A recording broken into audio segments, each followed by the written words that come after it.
Welcome, ACSA family and friends, to Common Purpose, Uncommon Times. I'm Wes Smith, and as always, I am absolutely honored to serve as the executive director of this great association. And it's good to be back with all of you. Spent last week touring the East Coast colleges for my son. It was the first time I've traveled during the pandemic, so it was a great activity. Missed being with all of you, but it was great spending time with my wife and my son as we looked at these next steps for him. Hey, a couple things we want to mention before we get into our topic tonight. We've got a great panel this evening for you. We're going to talk about expanded learning opportunities, summer acceleration of learning, etc. We've got some great folks, as I said. But before we get to that, just a couple things we want to make you aware of. Don't forget that we have our legislative lunch break every Wednesday at 1 o'clock on social media. There are links on the webpage for that as well. Tune in. They're going to be talking this week about assessments. So really, really important topic. A lot of decisions being made around assessments this year. And speaking of legislative action, we also have a virtual legislative action day. And, we recognize that there are these silver linings to what we've gone through. One of the things we've learned is that we can connect more people when we do things virtually. And so we're able to open up our Legislative Action Day this year to anybody who wants to participate. You don't have to travel. You can do it from the comfort of your screen. And so we're excited about that. So I want to play a promo for you to give you a little bit of information, and then we'll get into our panel tonight.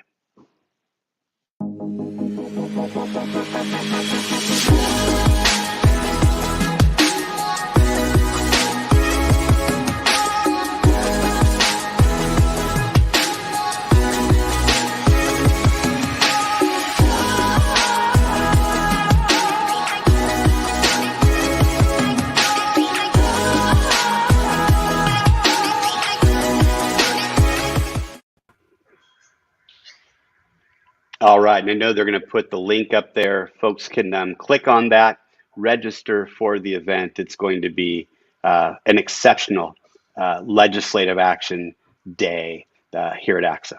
So let's get started. Really, really excited to talk about this really important topic, but to have some amazing folks on our panel tonight. We have Jennifer Peck, who has led the Partnership for Children and Youth since it was founded in 2001. Really an expert in this expansion of learning, high quality after school and summer learning programs. She was appointed by the President Clinton, and worked at the United States Department of Education. She also got a degree in women's studies from Colgate. Now, I mentioned that because I never told Jennifer this. My minor was feminist criticism when I was in college. So we have that kind of in common. She's an expert. I was just really, really interested in the work. So Jennifer, welcome. Glad to have you here with us tonight. We also have Francine and Stewart. And when I read her bio, I was like, holy cow, talk about a lot of stuff. This is great. She has her doctorate. She has 2 master's degrees, multiple credentials, and is doing great work in Monterey Peninsula Unified School District as the director rather of expanded learning opportunities. In fact, I know some folks that work there, and I asked them, hey, I'm bringing Francine on tonight. And they're like, oh, she's great. She's killing it in our district. And so Francine, Jennifer, thank you both for being here. We'll get started with the topic that folks are tuning in to hear about tonight. Look, summer learning, expanding learning through the summer has always been important. When I was a superintendent, for a variety of reasons, it was a priority for us. Feeding our students was important because without those meals provided, our students went long periods of time undernourished. So that was important. But we could also use this expansion of learning to front load the school year. We called it a jump start, and really, really improved outcomes for our students. So academic and overall wellness outcomes. So it's always been important. But why is it even more important this year that we focus our energies, our expertise on summer acceleration of learning, expansion of learning. Jennifer, I'll let you go ahead and go first. Why is this summer so important? Yeah, thank you for having me here. So as you said, summer is always important, and we're really excited that there's so much attention on summer now. And I think there's a number of reasons why summer is particularly important this coming year, but I'll call out 2 or 3 of them. As everybody knows, and your audience is well aware, kids and adults have been through a lot this past year in a wide variety of ways. And for a lot of kids, this summer is going to be the first time that they are back together in person to some extent in structured learning environments with other kids, with adults. Their reopening is happening in different ways across the state, but it's not necessarily going to be full time in a lot of places. And so I do think the opportunity for structured learning environments for kids who've been so disconnected all year is going to be critically important. You also mentioned the bridge to the school year. There's a lot that we have lost this past year around learning progress, around the social emotional learning and supports that kids have needed access to. So the opportunity to help young people both recover from what they have experienced this past year and also prepare them for being ready to go back to school next year is going to be incredibly important. And I've been very pleased with what I've been hearing at every level of the system, from what the state put out to what we're hearing in districts around the state, as far as the important emphasis for programs this year being around the social emotional supports that kids are going to need, and that our number one priority needs to be around providing safe, supportive, caring environments for young people as the starting place. And then from there, building in what we need to do around learning supports. But it's an incredible opportunity to provide space for recovery. Yeah, thank you. Yeah, right on. Francine, for you and the folks in Monterey Peninsula, why is this summer so important? Well, I will agree with Jennifer. Summer is always really an important thing. But particularly now, it's really rebuilding that sense of community that our students and our families are used to. And we really lost that comfort, that feeling of safety, that place where our students could go and feel that they had somebody they can turn to and have their friends, enjoy their learning, and really engage with each other. So even though we've been able to have some programs over this pandemic, it really is not the same as being there in person. So just as Jennifer mentioned, this could be the first time for a lot of students to come back and be in a learning environment. So this is a perfect opportunity for us to really get that social emotional component, as well as set the stage for that acceleration in learning, where we can pick up students from where they were and advance them to where they need to be for the fall. Yeah, thank you. Laura Schwam, former superintendent, for me, just absolute icon, right? She's got this analogy. She said it's like using a muscle that you haven't used in a while, and we've got to build that up slowly but surely so that we can use it in the fall full force. And I heard that in a lot of what both of you were saying. Here's that chance for us to bring folks back and to get back on track. And I appreciate Laura and her analogy. By the way, folks who are tuning in tonight, if you got questions for either Francine or Jennifer, put them in the chat, and we'll have a chance throughout to ask some of those questions. They'll be sharing some of their best thinking, ideas, resources. But if you have questions, go ahead and put them in the chat. Speaking of our best thinking, look, we don't need to reinvent the wheel. We have research, we have experience, years and years of experience about what works best to advance student learning and student well-being. As such, what are some of those best practices? And Francine, what are you doing in your plans for Monterey Peninsula? So best practices, what's your plan looking like for this summer? So The very best practice that I could tell everybody here on the administrative side of things, you have got to partner with your community organizations.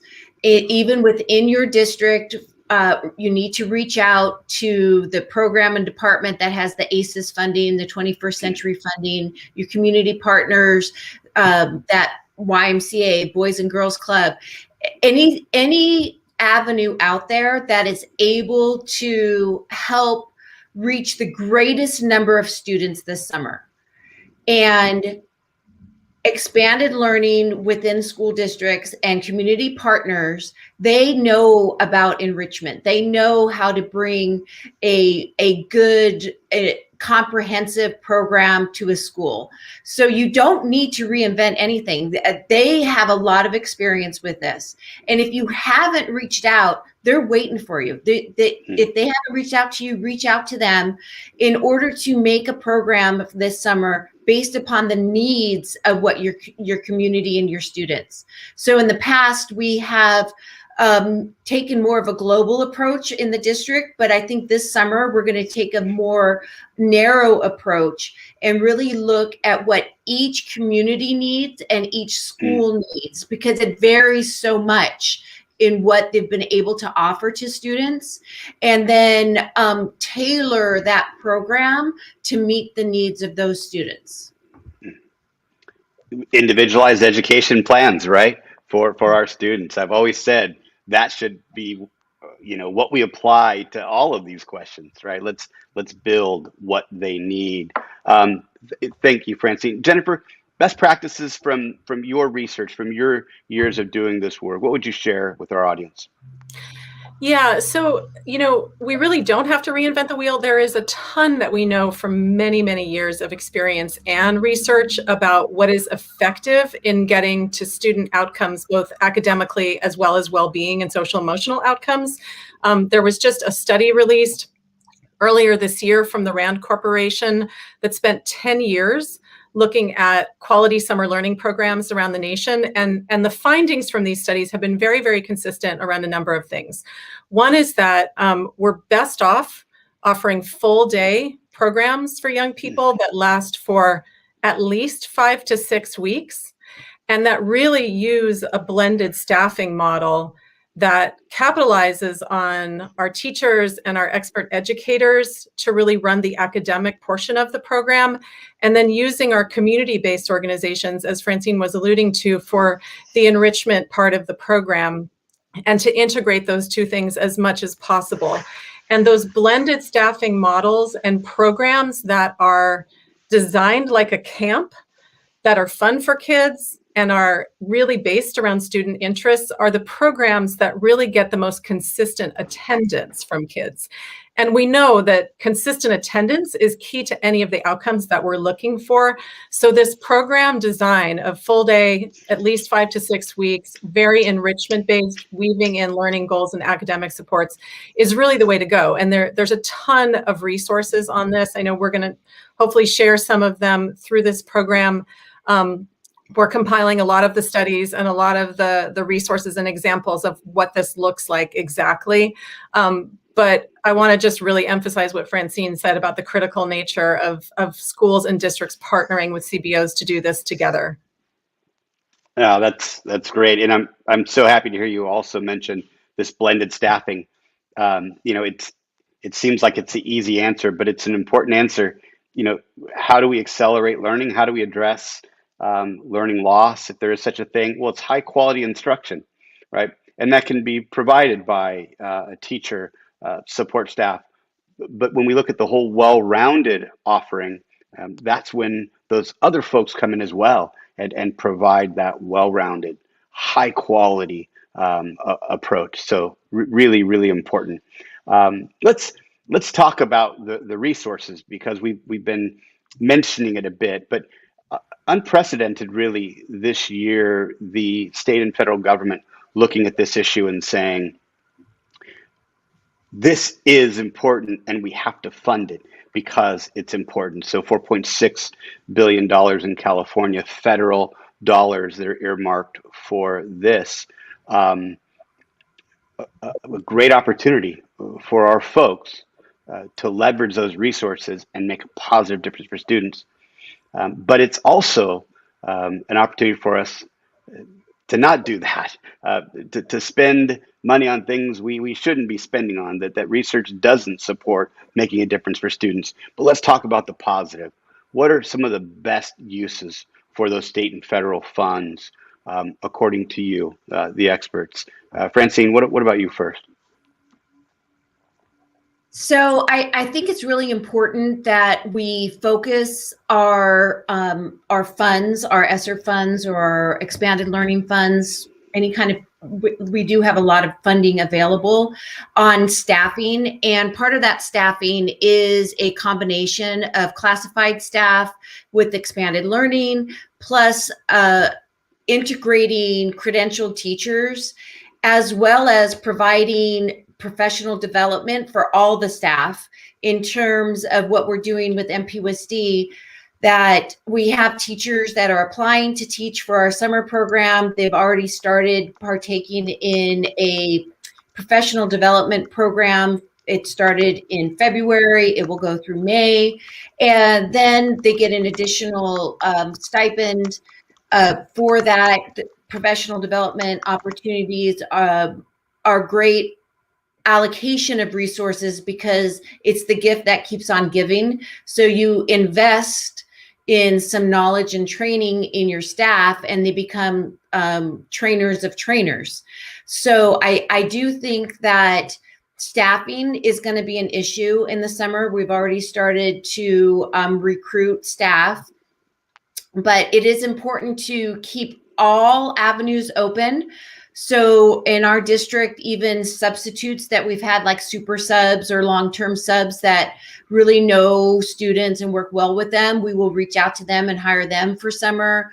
If we have retired teachers that are still interested and have a valid credential and want to come in either on the academic side or even on the enrichment side, because they are really adept at working with students and have those tricks in their bag that really can engage students in a lot of learning. So anything that we can do to get a diverse staff and bring in enrichment and the academics is a great way to use this funding.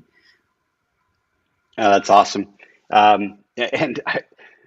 Francine, I love your positive attitude. Super subs. I'm going to start using that one. That's great. Super subs. And you know, Michael Fullen talks a lot about this human capital and the investment in our folks. It's an investment that pays off beyond just the summer. And so I just totally agree with what you're saying about the use of funds for those kinds of advancements as well. Jennifer, how about you?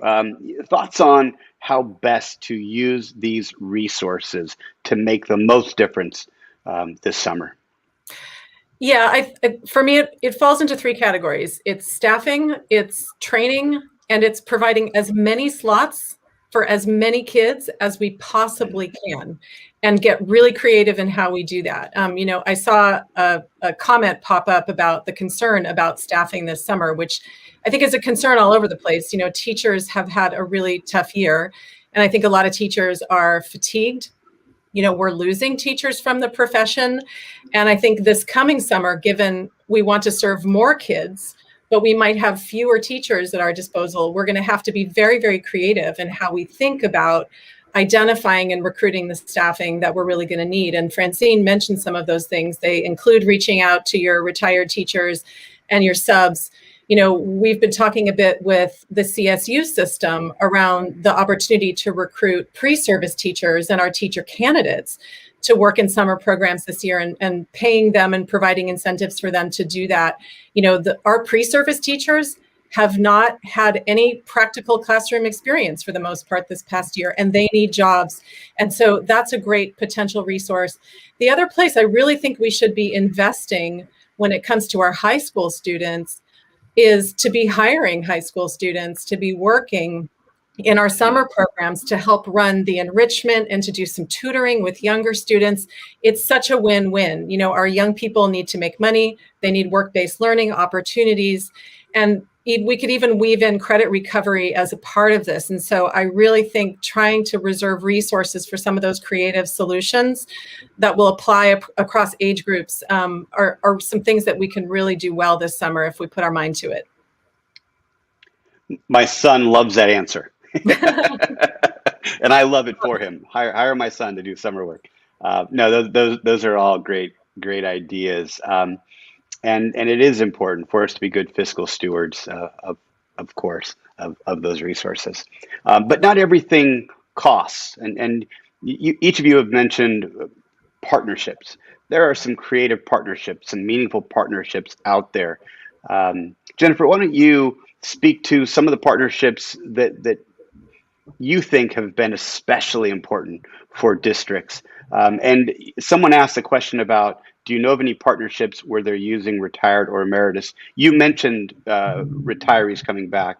So that was one question that Gail Olson asked that question. So what are some of those creative partnerships out there? Have you heard of people using retirees and emeritus folks? So yeah, Jennifer, let's start with you on this one. Yeah, sure. So, I think a natural one, that's been mentioned are youth serving community-based organizations, our YMCAs, our Boys and Girls Clubs, our 4-H clubs, and then, many of the very local youth serving community-based organizations we have in a lot of communities across California. I mean, those are the naturals, and some districts already have relationships with those organizations. And so it's easy to tap into them and do some expansion with those partnerships. And if you don't, they're great assets. We also know that many of our districts, especially in less urban areas and our rural areas, may not have access to those kinds of organizations. And so they have to think a little bit more expansively. We've seen a lot of great partnerships with city and county library systems, especially around reading and literacy programs. We've seen some amazing partnerships with the State Parks Foundation. I learned while we were running a big summer campaign in California that there are thousands of state park sites across our state who have rangers who can come into classrooms and do activities with kids around California history and the natural environment and take kids out on field trips. So that's a great resource. And in our more urban areas, an interesting partnership we've seen evolve is with affordable housing agencies. Many of our nonprofit affordable housing agencies who are serving some of our most vulnerable kids are already running after school and summer programs on site. And so that's a resource that schools can think about. So I just think we're going to have to open our minds a lot this summer to think about the organizations in our community who are already serving kids to some extent, and how can we join forces? Yeah, one of our members just put something in the chat. It's true in some of our rural areas, it's hard to find substitutes. Not every area is Los Angeles County. Even Right. there, they have a hard time finding enough folks for the scope of need. And so, as I said, we're going to have to get creative. And I really appreciate you sharing some of those creative approaches people have. I hadn't thought of state parks coming in and doing California history. But that's how creative we're going to have to get to provide those opportunities. Especially, I'm hearing from practitioners all over the state that people are exhausted right now. That whether they've been doing a virtual or a hybrid or an in-person, people are tired right now. Our adults are tired, and we're going to need them this summer. And so, to the extent that we can get creative and address that, let them heal up a little bit, and then get back in the game, because they want to be in the game, of course, serving their students. Francine, how about you? Creative partnerships that you're using in Monterey Peninsula or that you've heard about?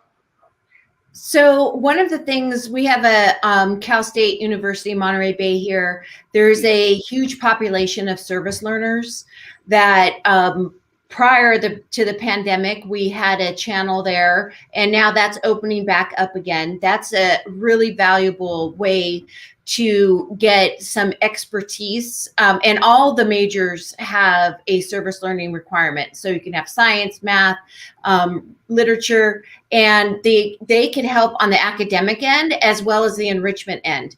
And it really is a way to create clubs, or even, or like I said, support on the academic side.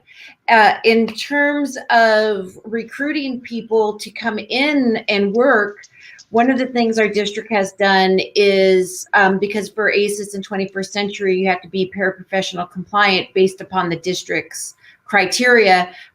Our school board has adopted a paraprofessional waiver, and part of that is implemented a plan to remedy. I don't know if anybody recalls that kind of terminology from many years ago with bilingual credentials, but we have this plan to remedy in place where somebody can come in as a program leader, and then we help them on their path to gain the units that they need to be paraprofessional compliant, or pass the paraprofessional test for the district.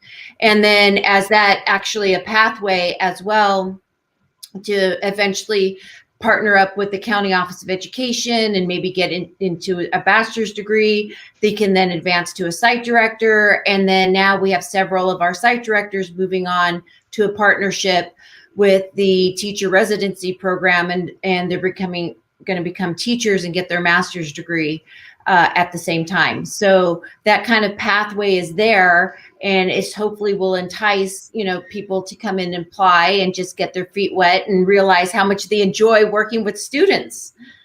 Yeah, absolutely.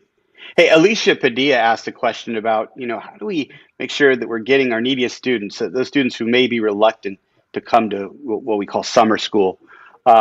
Jennifer, did you want to say something about, how we might be able to use community-based organizations to help, or other ways that we can re-engage some of our disconnected students, some of our neediest students?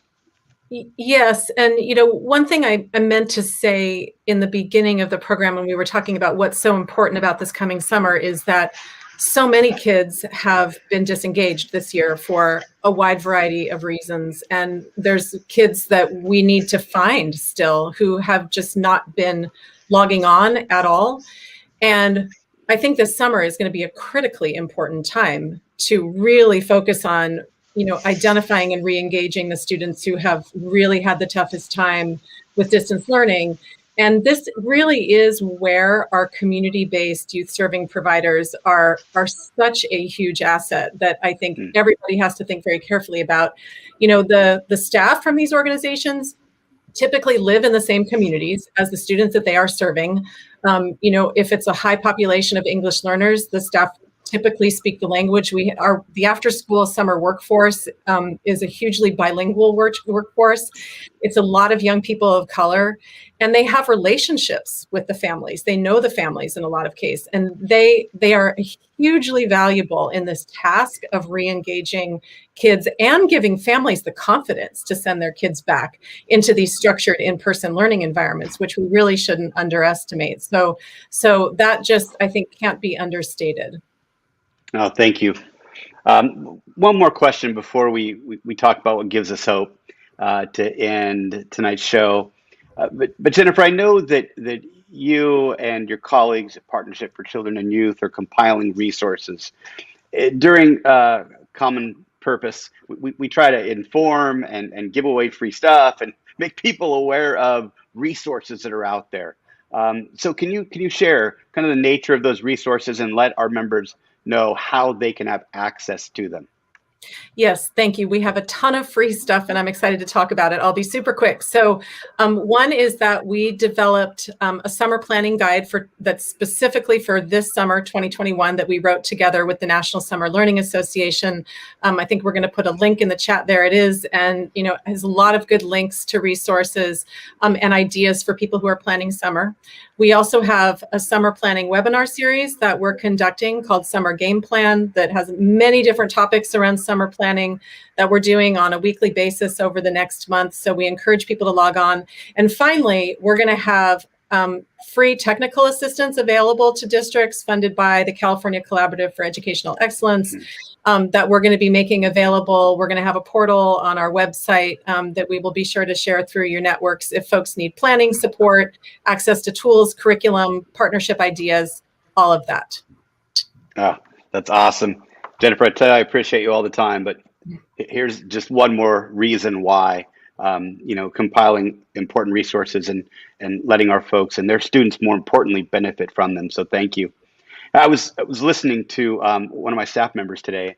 They mentioned that their students in school, the school here in our area, they're given a meal when they go home, and the school doesn't care about your free and reduced lunch status. They're providing meals and they're giving students plenty of food so they could even help their families if their families are in need.